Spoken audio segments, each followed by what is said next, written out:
The state of the union remains strong. Donald Trump remains weak, corrupt, depraved, immoral, unethical, and criminal. That's the summary of what's going to happen in about an hour at the State of the Union address that we're going to turn our back on, but continue to critique, because the good thing about the State of the Union is I refer to it as the evidence manufacturing factory, because lawyers like me, attorneys general, public interest lawyers, those that work for the organizations and law firms that are in court with the Department of Justice in a couple of thousand total lawsuits, including habeas corpus petitions, will be listening closely to every word in this shambles of a speech for not just clues, but evidence to be used in court filings, in footnotes, in submissions, in exhibits. Tomorrow, I'll spend a considerable amount of time analyzing from the lens of a trial lawyer, from a prosecutor's sense, that which Donald Trump lies about tonight. He can't keep his lies straight. He can't keep a consistent policy message going because he's erratic. He's in the throes of dementia. He's enabled by a group of people that are out for their own power and glory and lust and are using him like a meat puppet, but a dangerous one at that, for their own power and aggrandizement. That is the State of the Union. We are the union. The people are the union. So when he talks about, as every president does, the State of the Union is strong, and then he gets some cheers from some MAGA people, a throwaway line usually, but we need to separate the union of the people that despise and oppose and resist Donald Trump from those that presently rent the White House and the administration. They're on borrowed time, and they know it. They act like they're on borrowed time. They act like they are short track and short time horizon. That's who lashes out. That's who graffitis their name on sides of buildings that don't belong to them. That's who tries to spend the future generations' money through tariffs and taxing, through debt heaped on to future generations, because they're not going to live long enough to see the result. We're at the intersection today. I'm Michael Popok, an important one, not because of the thing that major media is going to be following, but because of the unity and the union of the people. And if you want something to do in an hour after the show is over, we'll throw it over to the Midas Touch Network and MoveOn.org for the people's State of the Union. The union and the people are strong. And you'll hear from a lot of the featured guests there, including and it's hosted by Joy Reid and our own Katie Fang. Let me give you a preview of where Donald Trump will go awry, because he won't acknowledge certain things in the room or certain things in real life, in the reality that you and I are forced to live in the Trump era. Let's start with the economics. The economics for Donald Trump, whether you compare it to the promises that he made when he was campaigning, or just any measure, any metric of a successful economy, he has failed the American people. And it's not inadvertent, and it's not by accident. It's intentional. He is intentionally throwing the crown jewel of the American economy into the trash, crushing the hopes and dreams of Americans on purpose, because he is careless and he only cares about making money for those in the top 1%. I just saw a statistic coming out from Bloomberg. The top 1% in America in the last year increased their wealth, their bank account, 15% on average. 15%. Donald Trump's like 315%. And his family. But the wealthiest 1% increased by 15%. Everybody else, there was an increase between 3 and 5%. Now, in the Biden economy, the Democratic economy, where everybody kind of shares in the wealth, it was relatively flat. It was about 5% across the board. But look at this aberrational 3 times the amount for the 1% that can take advantage of Donald Trump's depraved policies. If you have the money, you can make money. If you don't have money, you can't make money. And why don't people have money in Trump's economy? Because every metric that he said he was going to improve on over Joe Biden, he has failed and failed miserably. You won't hear this in an hour, but you're going to hear it from me straight now. We don't blow smoke or sunshine on the intersection either. He said he was going to make millions and millions and millions of jobs. Do you remember that? Okay. Where is he? About 163,000 jobs entirely since he's been in office in an economy of 330 million people. Not great. Not when in the entire year of the last year of the Biden administration, he made 1.5 million jobs. I'm not a math major, but 1.5 million is greater than 163,000. So forget a job creating economy. So he's not accomplishing that. Okay, let's turn to his linchpin policy, domestic and foreign, of tariffs before they got struck down or since they've been struck down. Tariffs, as we know from the Supreme Court ruling and from common sense and reading the statute and the Constitution, are taxes on you and me and American businesses, passed on to you and me and American businesses by price hikes. So the message the Democrats are making tonight with Virginia Governor Spanberger doing the rebuttal, the response, and boy, what a great pick that was. No disrespect to anybody else that was in the short list for that, but from everything I've ever known about Governor Spanberger, also that she was born in my home county, is just amazing. And if you don't know anything about her, read up on her you can put it in chats. We'll talk about it. CIA case agent, not in the office shuffling papers, out in the field, right? Out in the field doing espionage. And when she was killing time, when there was like a hiring freeze, when she got accepted into the CIA and couldn't get in for a couple of years because there was like a freeze or a budget freeze. You know what she did? Did she go flip hamburgers? No. She went and worked for the Postal Service as a postal inspector, which her father had been a postal inspector, which let me just tell you, it sounds like, oh, the postal inspector. I would pick a postal inspector over an FBI agent any day. Sorry, FBI agents or Secret Service to conduct an investigation. They are that good. When I was in full-time legal defense, defending people in the criminal justice system against the federal government, when I saw the Postal Service was involved, I'm like, oh crap, they're good. So that's what she did. And now, with holding the banner, one of the banners of our tent, right, one of the poles of the tent of the Democratic Party, she's going to respond, and she's doing amazing things just in a short amount of time. She's been the governor of Virginia. And she's going to focus on what else? The A word, affordability. And that's what the messaging for the Democrats is now. It's no longer the lawless president. If you don't know now that Donald Trump is lawless, he breaks the laws the way you and I change underwear. If you didn't know that before, no amount of rhetoric, campaign rhetoric, is going to seep in at this point and move the needle of your vote. None. We all know he breaks the law. I'm going to talk to you about how he's breaking the tariff law again, but you can't frame it as lawlessness because we have already baked that in. It's like when the stock market bakes in new information already. We already baked that in. He's lawless. He's rogue, felon in chief, misogynist in chief, all sex abuser in chief, all of that. You have to focus on the economics of it. You have to follow the money.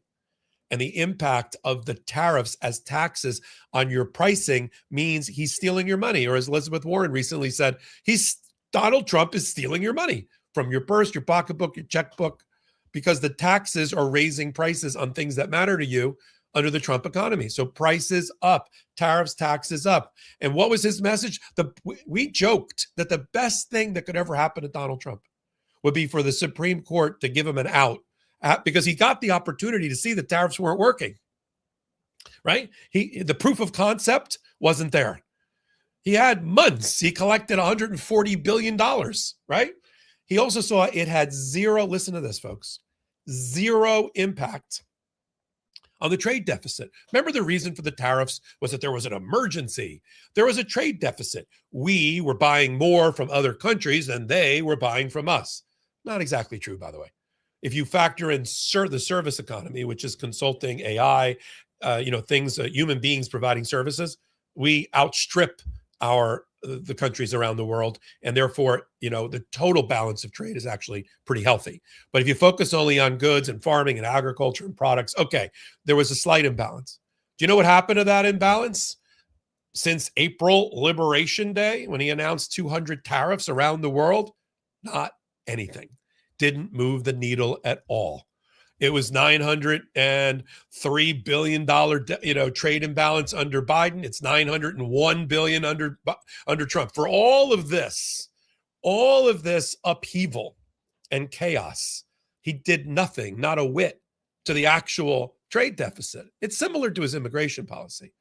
All of the chasing other human beings in a depraved, immoral way through churches and synagogues and preschools and Home Depot parking lots and fill in the blank and the World Cup and whatever else, all of that to capture 680,000 people and remove them from this country. Biden removed 1 million people the last year without all of the unconstitutional due process civil rights violations and murders by Border Patrol and ICE. So that was a charade, right? That was a bullshit. See, I curse later at night when I'm alone about that aspect of the economy. So jobs, no. Prices higher than Joe Biden.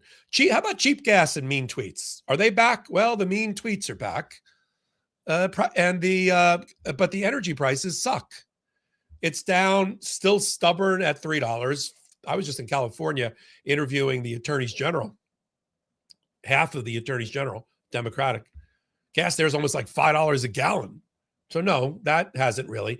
And as a percentage of your and my budget, energy, which is home heating and gas and electric and fuel, it's like 3.2% of our budget.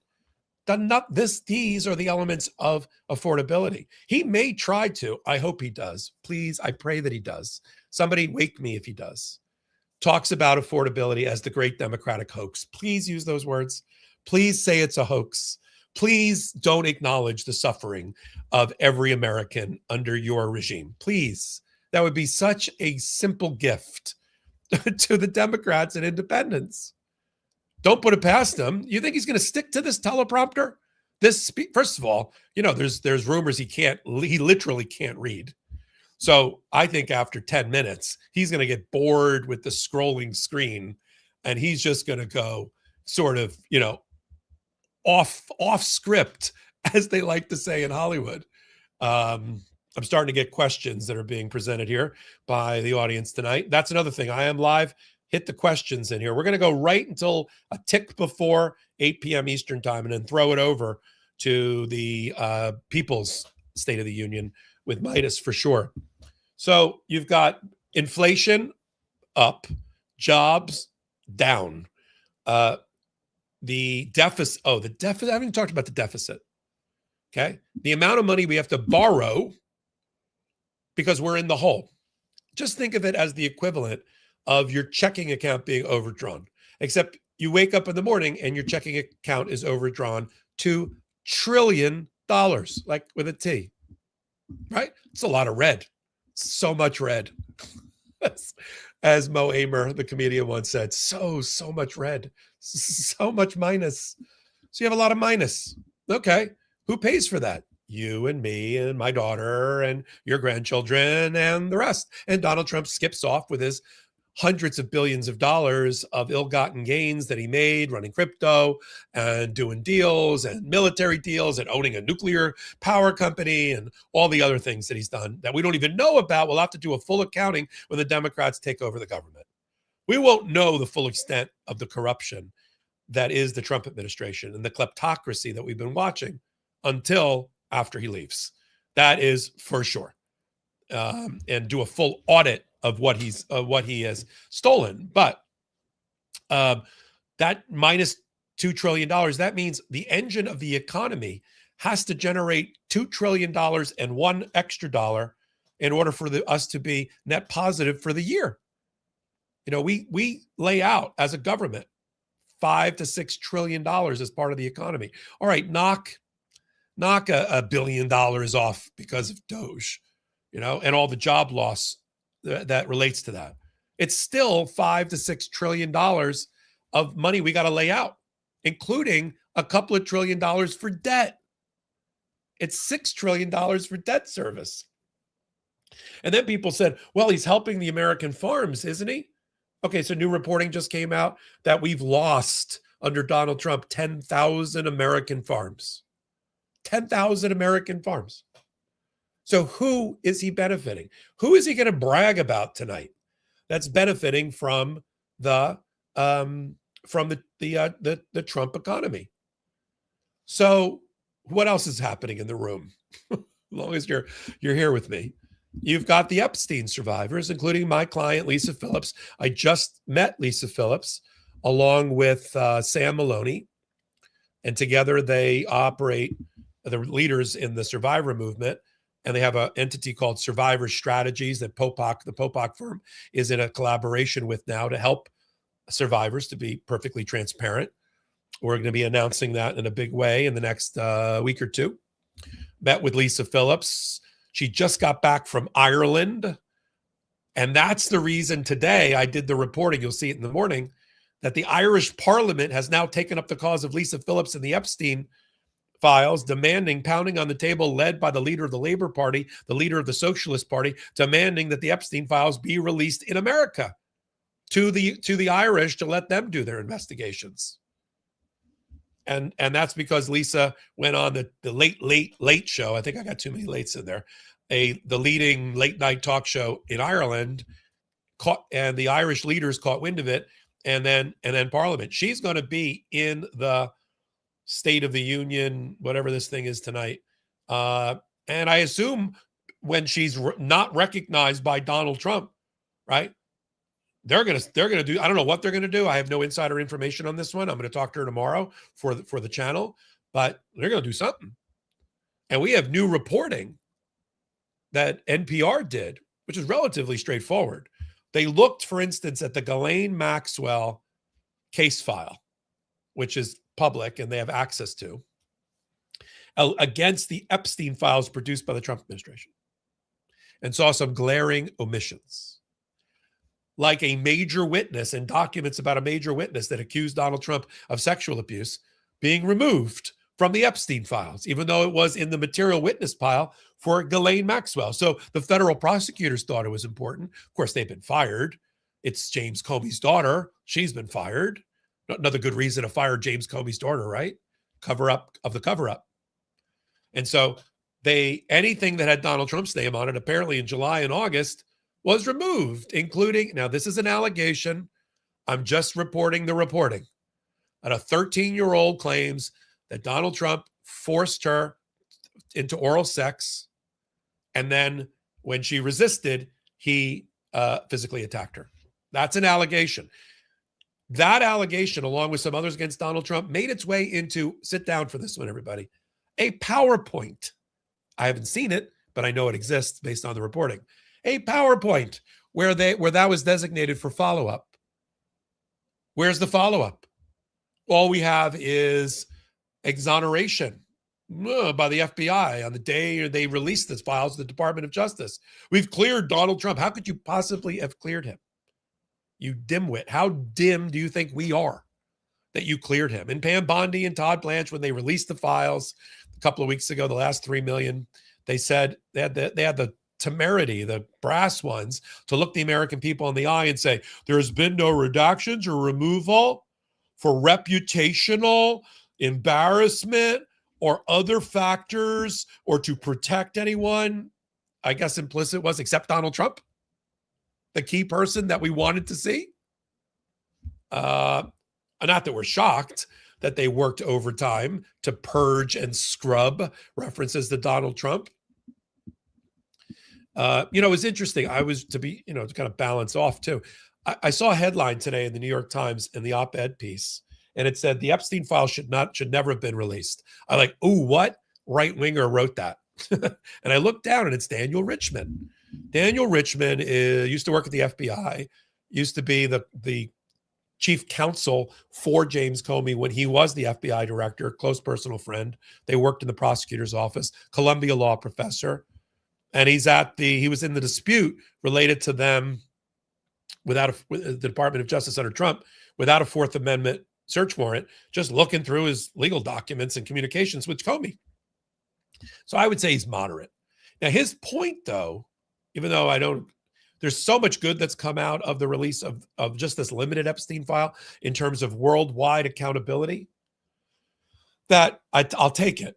But he does suggest that many things that were in there would normally have been vetted by a legitimate FBI, which we don't have, a Department of Justice, and we wouldn't just be given, like we can't today call up the FBI and say, hey, what are you working on? You got any tips over there? Anybody call in? And, why don't you post that on a website while you're working on it? We'll take a look at it. Like, we don't have that level for good reason of visibility into the Department of Justice, FBI, other types of investigations. And now we're seeing sort of this kind of unvetted, unfiltered dump of data. But that's not our fault. That's because of how the administration had handled it. So I think the headline was his point. I just don't agree with it. I understand parts of it. Like some of the statements in there, may have unfairly maligned somebody who never did anything, or they got the person wrong or whatever. But by and large, the benefits outweigh the detriments here in terms of continuing to bring people to justice, as Donald Trump continues to hope to God we forget the name Epstein and stop talking about it as his administration continues. He really thinks that by the midterms, we're not going to be continuing to talk about the Epstein files. It's going to peter itself out. He's told that to insiders. And I just don't see that. I just don't see that happening. Let me answer a few questions that have popped up that I don't need these. People think that they're like readers. These aren't readers. Let me see what's going on here. Mind Over Muses asks, can Republicans try to hold votes for anything before or after the State of the Union with so many Democrats boycotting? They could. There's a quorum. They could. And if they have a 3 or 4 vote lead now. They're not going to do that. They're doing many, many terrible things, but they're not going to do that. And the biggest problem they have right now is they barely pass any laws, and the ones that they pass are getting blocked in the Senate by the Democrats. I just had Senator Blumenthal on, great interview. Go watch it up on Legal AF YouTube channel today. And, he is standing steadfast along with the fellow Democrats about not funding ICE and having a partial shutdown of the government unless there's major reform of ICE, major reform, expose them to criminal and civil liability for doing bad things, get the masks off their face, get badges and identification on their uniforms, have them comply with the Fourth Amendment of the Constitution. So that's getting blocked off a filibuster, and there's not 60 votes to overcome it. I also there's another interview up today, a lot of interviews today. I did an interview today with Mike Zamor, who's the government relations head for the American Civil Liberties Union, also about what they're doing in the ICE world and in the SAVE Act about voting rights and voting identification procedures, which looks like that's going to die as well. The two things that are going to die in the Senate, even though passed in the House, are going to be you having to, from a federal requirement, you having to pull out a birth certificate or a passport in order to vote. 28 million people don't have either one of those things, by the way, in America. 50% of Americans don't have a passport. That's going to die. And the Democrats are not going to approve ICE funding until there's major reform, Sandra St. John asks, where exactly is the money collected from tariffs? That's in the General Treasury. Is there a sub-account within the General Treasury? Probably, because they're able to track how much there is. I've heard at last count it was $140 million. And of course, they're lying to the American people again. They're telling them, we just couldn't figure out from the Supreme Court ruling, how do we pay you back? They didn't give us any mechanics. Or, they briefed the Treasury Secretary, some Nimrod in the Department of Justice, and has him actually say, the court told us we got to go back to the Court of International Trade. No, it didn't. It just said the tariffs are unconstitutional and illegal, and you need to pay them back.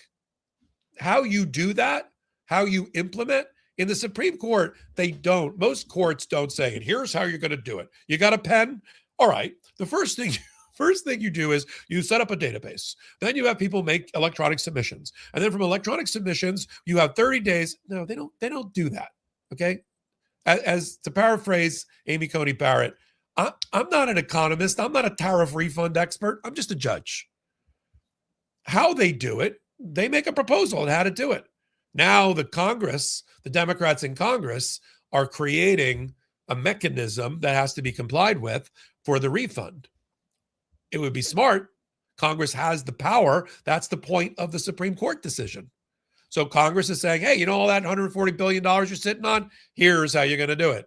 They're very good at giving step-by-step approach, But the initial reaction was, oh, they'll have to go through the Court of International Trade. Like, what?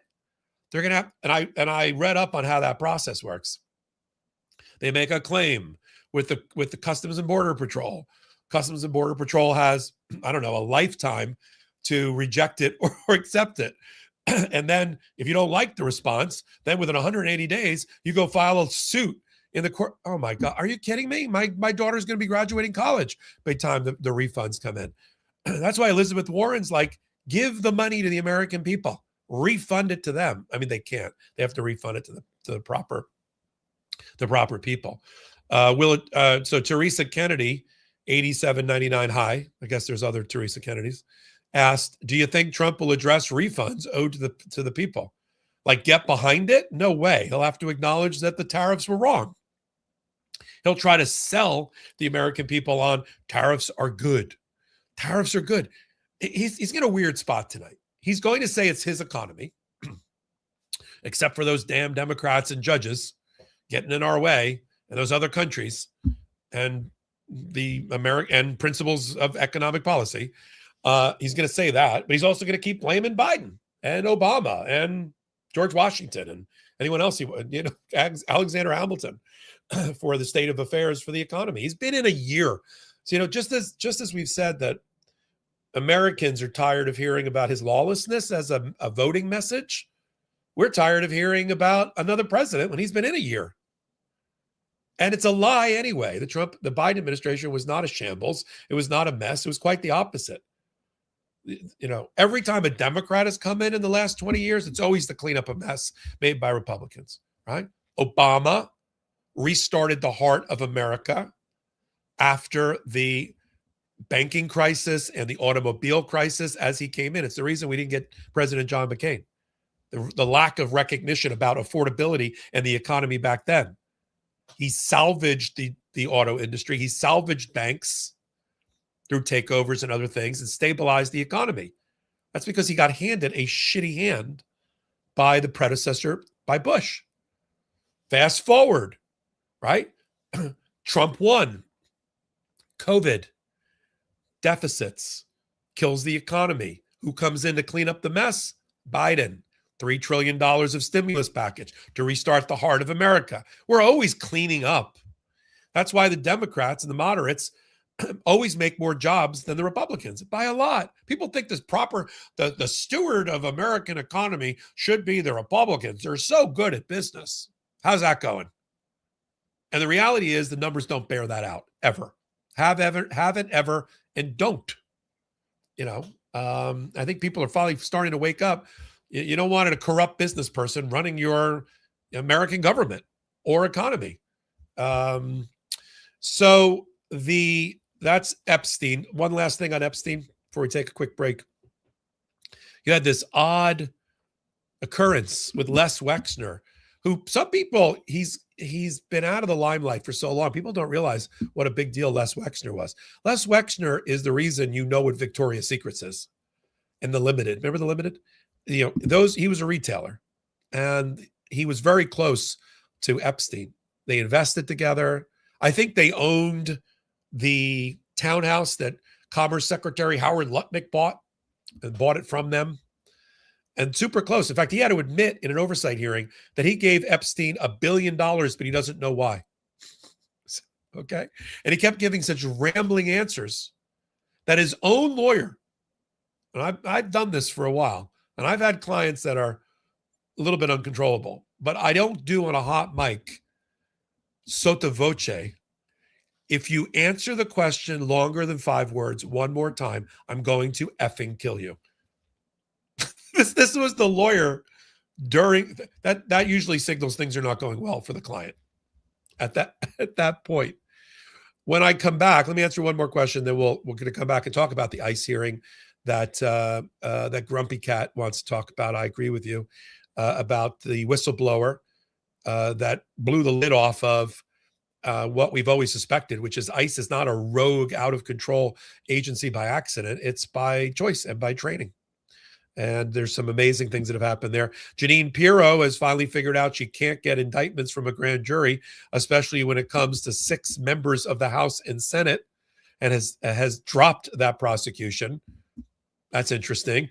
But that hasn't stopped the defense secretary from Pete Hegseth from deciding to appeal an order by a judge saying he can't discipline Senator Mark Kelly, who has oversight powers over his department, because he doesn't like a 90-second video where the sitting members of Congress told the military the truth, which is you can't follow, you can only follow constitutional orders, you know?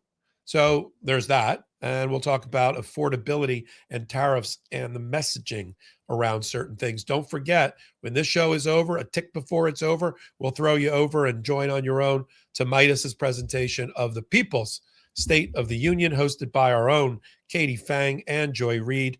Dina Dahl will be there, close friend of mine, and as people know, and my co-host, on a Supreme Court show podcast we call Unprecedented. But there's many ways to support this podcast, and you have in droves.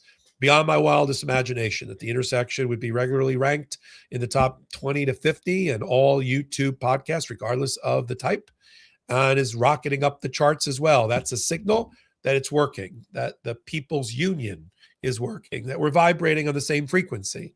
And the way to show your support for the Intersection and keep us on the air is to just plug in Intersection wherever you get your audio podcast from and leave 5-star reviews and comments. I read them all. And it does help the algorithm to keep us at the top of the charts. And then, of course, you've got this version of it on YouTube here, which you can, always on Midas, and you can support us there and leave comments and bring other people to the next recording, all that. And then we've got our things around the ecosystem, I call it, around the Intersection, where I apply my trade, where I do my work every day, every hour of every day. So we got the Legal AF YouTube channel, which is well past 1 million now subscribers with your help. We've got a paid membership. You like our content, I think. You watch our videos. Now is the time to become a member and a paid member. We are people-powered. We do not have outside investors. This is the way you help us pay the bills, keep us on the air, and keep us completely independent. Substack, that's just a wild place to be. I love everything about Substack, not just for my own channel, but for other people's channels as well. But Legal AF has a Substack, 10, 12 original pieces of content every day from our contributors. I try to do 2 lives a day, at least 1 a day, when I'm not podcasting. And we've got a sale going on, 35% off on annual membership, so you can support that as well. And then, because of you, we have now sponsors that want to speak and have a message to our audience. And here is our commercial break. Every year, when the first warm spring day hits, I start opening those windows, clearing out a closet, and thinking about what else in my life needs a reset. It always makes me reflect on protecting the life I'm building and finally checking big responsibilities off my to-do list. That's where Policy Genius comes in.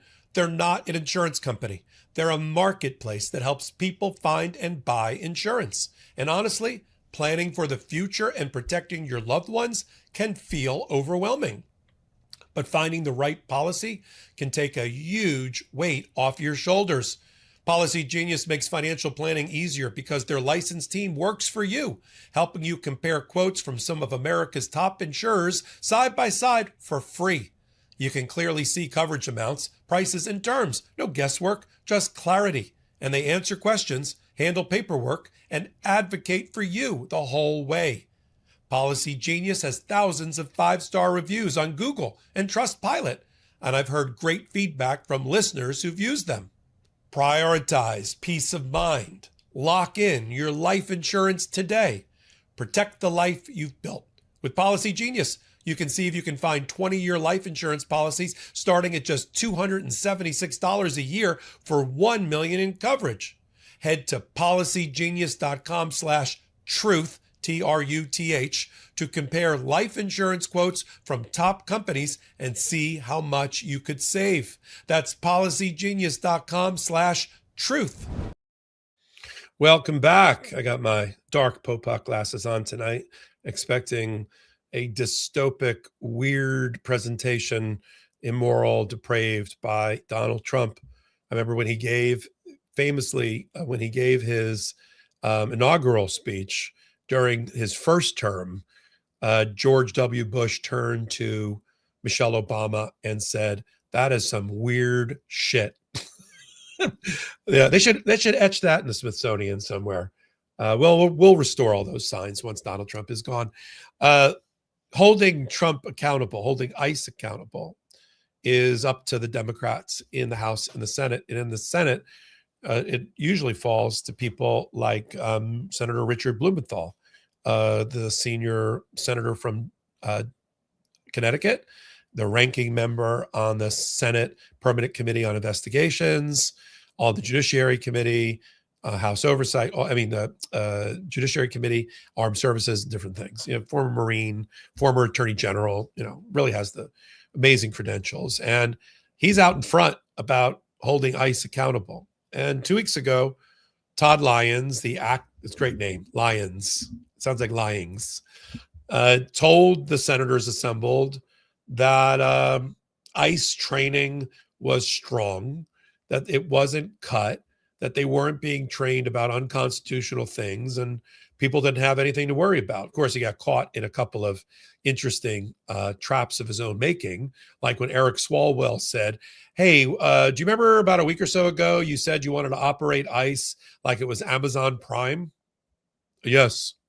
"Can you tell me how many times Amazon Prime has shot a person in the head 3 times?"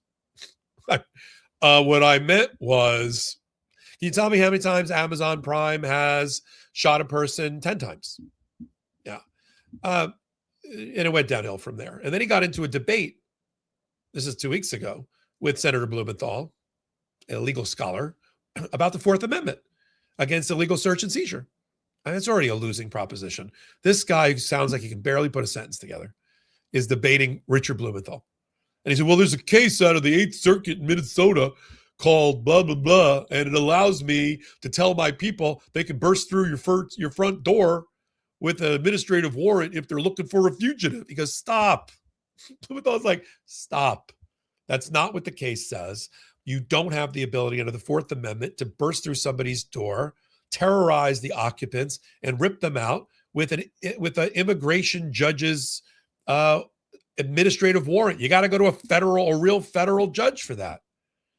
And they were debating it because of the revelation of a memo that was dated May of last year, but got disclosed by 2 whistleblowers a couple of months ago, that Todd Lyons either penned or he signed or both. I'm sure he signed it. I'm sure Stephen Miller wrote it.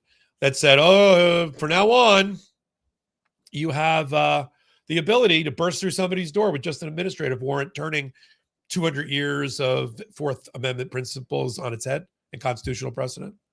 Even this Supreme Court is likely not to go there. And so he has got a big problem, because now it looks like he lied to Congress about a number of things. Because today, in the they call it a spotlight hearing, only attended by Democrats, Ryan Schwenk, who used to be an ICE attorney and a instructor in the ICE Academy for training, testified that ICE training is depraved and broken and defective, that it's been cut in half, that, and this was the bombshell, that he was told about the memo instructing how to violate the Fourth Amendment, told to instruct the cadets about it, but told not to take any copies of it, don't put any notes on it, and act like it never happened. Nothing says we know we're doing something unconstitutional, like telling the instructors not to make reference to it, don't keep a copy of it, like memorize it, Like, are you kidding me? So that was a major bombshell. Just as Richard Blumenthal said, Senator Blumenthal said, staggering that, and it's not that the ICE is lawless. They're being purposely trained to violate the Constitution and the law. And then they had a American citizen who had her front door trampled, violating her castle keep, her castle, in violation of the Fourth Amendment. Testify about it. But the Ryan whistleblower testimony today, he also said that training had been effectively cut in half, and that there was memos to that effect, but that they had been locked away and they haven't been produced to the committee. It's a problem. And this is going to hopefully lead others besides just Democrats to call for ICE reform. I mean, you've got a very distracted administration. We'll come up today during the State of the Union. But what administration have you ever seen that's been embroiled in more sex abuse or discrimination scandals than the one at present? Okay. Well, I guess when you have a judge sex abuser as your president, he's setting the tone is set from the top. Yeah. And so Kristi Noem is allegedly distracted because she's playing footsie with Corey Lewandowski, who got thrown out of the first Trump administration, wasn't allowed to go to the White House because a Republican donor's wife claimed that he preyed on her and sexually assaulted her. And that was Republican donor. And now apparently behind closed doors on a private jet that you and I pay for, they're in there for a long, long time, if you know what I mean. And Kristi Noem is so worried about it that suddenly she starts mentioning her husband a lot during social media posts. I just dropped off my husband at the airport. Oh boy. Okay. Even you know things are going wrong. The labor secretary, that's a place you and I should never really have to talk about. Apparently it's a circus for the depraved, immoral conduct, as alleged by Lori Chavez de Remmer, our labor secretary, and her husband. Her husband investigated for sexual assault of two labor female staffers who are whistleblowers. And Lori Chavez, the labor secretary, being investigated for going to strip clubs or taking people to strip clubs, having a liquor bar in her office. What is going on? And then you got Kash Patel, the FBI director. Things are so slow at the FBI right now because they're not chasing violent crime. They're not chasing white-collar crime. They're not chasing any crime. So he can go party with the men's hockey team, put a gold medal around his neck. Why don't we steal another medal? Nobel, gold medal, Olympic, who cares? Party with champagne, drinking beer, get the president on the phone, make a couple of misogynist comments about the women's hockey team. Do you wonder why they're not in the room tonight? They should have gone and sat next to the Epstein survivors. That would have been a great tableau. Instead, I was disgusted. I mean, I'm a sports fan. I was so disgusted by the men's hockey team. I just got through watching, Miracle on the Ice, Lake Placid, 1980, and all these cool guys now in their 70s talking about their past glory. I was like, and I was like 14. I was like, oh, it's so amazing. Then I see these idiots, laughing with Trump. Well, we're going to have to invite the women's hockey team too, or I'm going to get impeached. I mean, and they're, I can't wait to get there. Look on your jersey. It says USA, not TRUMP, not MAGA. Yuck. So you have all the ICE hearings going on there. And let me look at the clock and look at your questions. Yeah, we talked about Ryan Schwenk. Are the Democrats, from Mark McKay asked Mr. Popok, are the Democrats going to fact check Trump's lies in real time? Somewhere, I guess we've decided not. I was going to do it on Legal AF YouTube channel. I had some technical difficulties. I was going to do a split screen. And then I asked my Substack audience when I did a live today to settle a bet if I should do that or run it. They were like, no, we'd rather the consensus, it was 60, 40, 70, 30 was no, just take clips and do videos. I was like, all right, I'll do clips and do videos. So I don't know if there's going to be real-time fact checking, but there certainly will be a considerable amount of fact checking. Speaking of fact checking, let me switch gears to Jeanine Pirro and the decision, to fold. Another taco moment for the Trump administration. So you've got Jeanine Pirro, who's Donald Trump's prosecutor of choice now that he's lost Lindsey Halligan, to go after his political enemies. She's going after the Federal Reserve Chairman Jay Powell for cost overrun criminal conduct related to the Federal Reserve. Going after, she's the one that can't get indictments through DC grand juries at all, almost. She tried to indict a paralegal in the Department of Justice who threw a salami Subway sandwich at an ICE agent for assault. And so she decides she's going to go after the 6 members of Congress, including Elisa Slotkin of Michigan, Senator Mark Kelly of Arizona, because they made a 90-second video that said, don't give up the ship. And they said, we're all members of the intelligence community or the military or both. Let me remind you of the Nuremberg principles coming out of the World War II and Nazis. You cannot follow an unconstitutional order. In other words, the implication is you're going to be getting some unconstitutional orders coming your way. We got your back. Okay? Don't do it. It's not asking them to breach the chain of command. It's not asking them, right, to undermine their oath, but their oath is to the Constitution. Their oath is not to a man, as Gorsuch talked about in the tariff ruling, a man sitting in the White House at present. And, oh, no, that's whatever it is, seditious conspiracy or I don't like him. So Pirro tries to get an indictment. And, of course, the grand jury says, nope.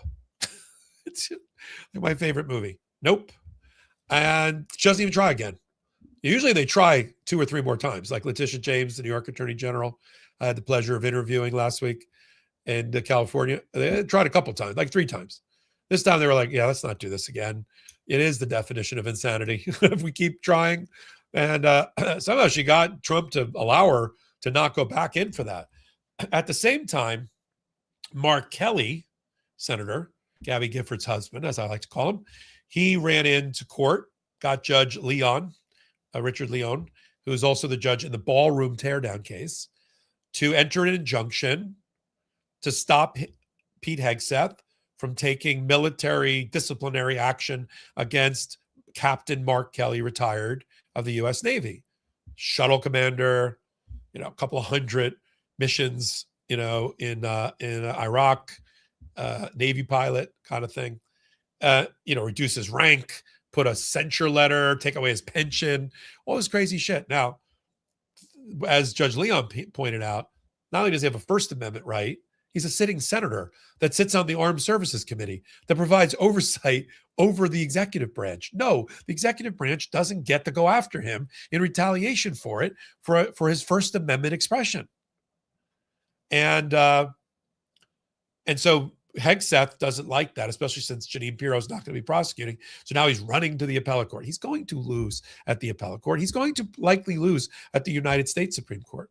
I mean, one of the implications that I talked about in my analysis about the U.S. Supreme Court decision against Donald Trump on the tariffs is the coalition that has been built ideologically that will undermine him for future rulings. Gorsuch was reliably in his camp for the shadow docket rulings that were primarily on procedure, but is now in a big way, and I don't think this will be the last time we'll be telling you Gorsuch voted in the majority against Donald Trump, did so in scathing terms, attacking both Congress, people on the Supreme Court that he sits with, and Donald Trump, not by name. He just called him a man and the threat to the Constitution and to a republic of adopting his position. I would be shocked if Gorsuch isn't in the majority against Trump on birthright citizenship, that Donald Trump can't rip the beating heart of birthright citizenship out of the 14th Amendment through executive order. That's going to be heard on April 1st at the United States Supreme Court. He's going to rule against him for sure in the Lisa Cook Federal Reserve independence case. There's no way. I'll come back and eat my hat on live television if Gorsuch doesn't vote against Donald Trump in that case, and others that are coming. Is that to stop disgusting tough guy Donald Trump? No. Lord knows what he's going to say out loud in 20 minutes against the Supreme Court while they're there. Some of them are going to show up. Some of them are going to be conveniently expecting a delivery by Amazon and can't make it if they're smart. Amy Coney Barrett, I don't know. He calls them out. And so much and so personal. Like their families are ashamed of Gorsuch and Amy Coney Barrett. Ugh. He needs these people. Now all he's doing is giving them Exhibit A of the Frankenstein monster they created through the immunity decision 3 years ago. And I believe you're starting to see them walk it back. Like, let's get Frankenstein into a cage quickly. And they can do that through subsequent orders. They may even visit the immunity decision one day. I don't know. It was a murky decision at best. If the next criminal president named Donald Trump, if the next Department of Justice tries to prosecute him again, they'll test the limits of that opinion. There's plenty of wiggle room in that opinion for a future Department of Justice to go back after Donald Trump again. He'll hold it up. He'll say, Trump versus U.S. versus Trump. You can't do it. He'll say, well, wait a minute. You said this and you said this and you analyzed this, Supreme Court. We think we found a way to thread the needle. And we'll have a debate. And for those that on the Supreme Court majority that think, hey, here's a good opportunity to kind of further explain ourselves about the immunity decision, now that we've seen what an out-of-control, power-mad president will do with it, that's where it can come up. Trump already defined the Supreme Court on tariffs. Yeah, who wrote that? And is SCOTUS going to screw us on voting rights? Yeah, SCOTUS is going to screw us on voting rights. It's going to be too late to impact the midterms, but they're going to continue. I mean, I wouldn't even say the Voting Rights Act Section 2 is on life support. It's already dead. What was the line from Princess Bride, the movie? It's almost dead. It's sort of dead. Put it in the comments. It's done, which means, and you can see it in the subsequent rulings about maps.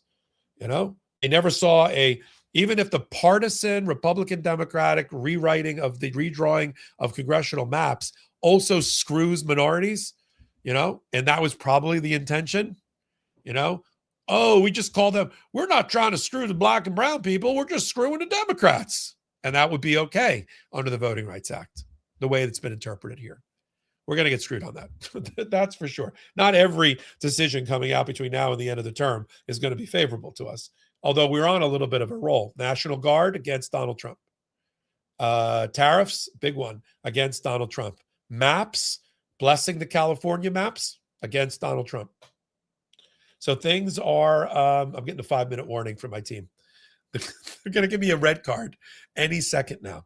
I think we've made tremendous progress. Let me end on tariffs. He always had this other power he's trying to use now, except he has to jump through a lot of hoops that he's still not jumping through in order to do a 120 tariff, which is the one for 150 days up to 15%, or under 320.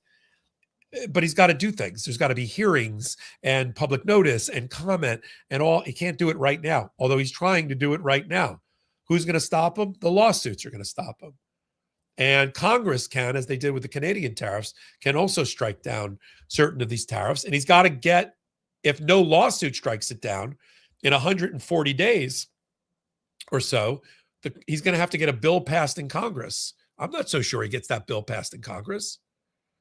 And this is not, the messaging is not around the tariffs and the $140 billion that was a price increase for you and me.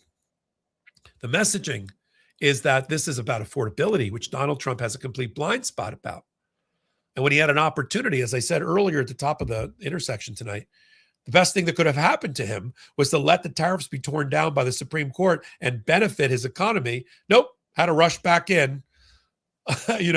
Never let the definition of insanity stop him before. I'm just going to do it again.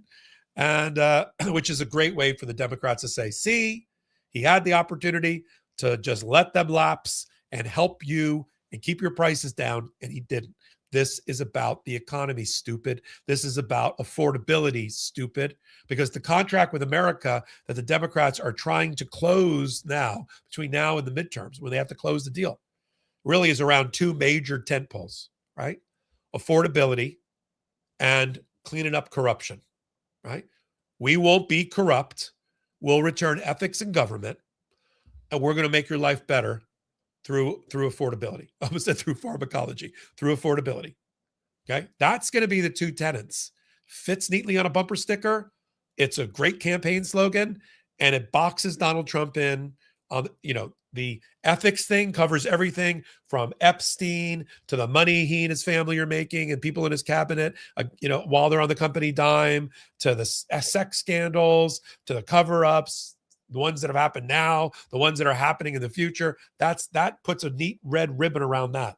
And then affordability is everything about his economy, and immigration. He's failing on immigration with the American people. 67% hate his immigration policy.